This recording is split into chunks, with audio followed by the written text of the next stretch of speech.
Hi guys! Welcome to Easy Recipes, and for today's video, we are going to make pastillas or milk candy. So for the ingredients, we have 300 ml of condensed milk, 2 cups of powdered milk, white sugar. So first, we're going to combine the condensed milk and powdered milk.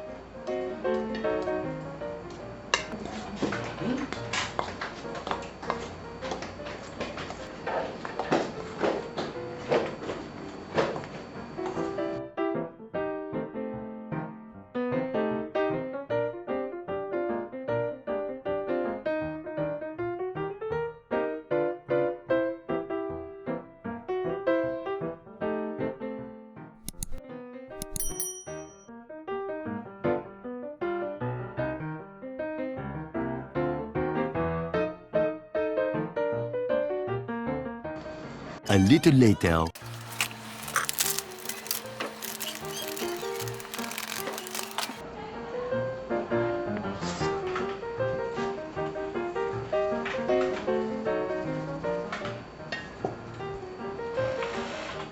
Two very boring minutes later.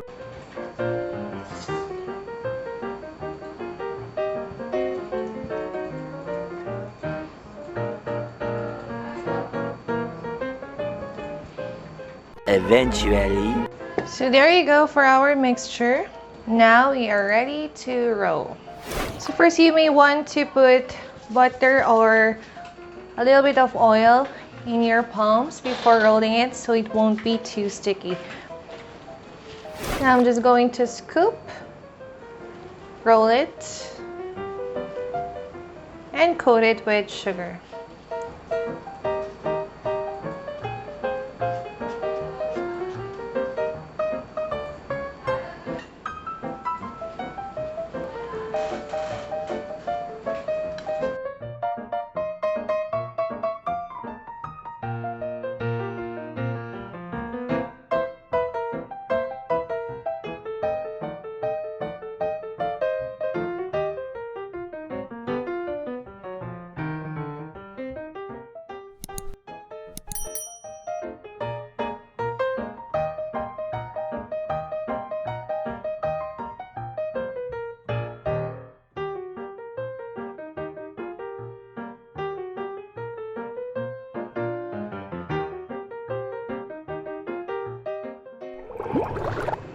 And there you have it, guys, our pastillas or milk candy ready to serve. So if you like this video, please do like, subscribe, and click that bell button for notification of our future Easy Recipes posts. Thank you for watching!